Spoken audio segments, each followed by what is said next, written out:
In this video, I'm going to show you how to get rid of delay in Cakewalk. So there's a few things you can do. Let me actually show you some of the most common ones. The first one is going to be removing heavy plugins. So if you have some plugins loaded into your tracks, you could go ahead and just basically bypass them by clicking over here, or you could also right click and delete them. And of course, it's going to remove them from your track over here, just like this. And that's going to help with your delay already, okay? But if it doesn't, you could also go and freeze all the tracks you don't need, maybe like some heavy instrument tracks or something like this, freeze them like that, and that's also going to help you with your delay. Then if that doesn't help, we're gonna go and of course set our drivers.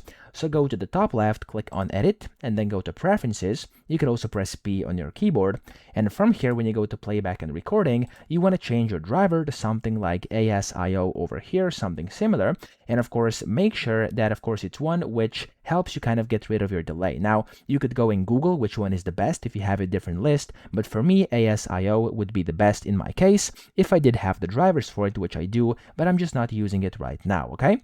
And then over here you could also use like Wasapi exclusive or shared or whatever you want, and kind of test if your delay is getting better. Then when you go to devices over here or the driver settings, you also want to look at your sampling rate. You can try changing this, but more importantly, you can change your buffer size. So the buffer size over here, you can just change this. You can try lowering it a bit to maybe like 128 or 256 samples, and whenever you do this, it should actually reduce your delay and kind of get rid of it as well, okay?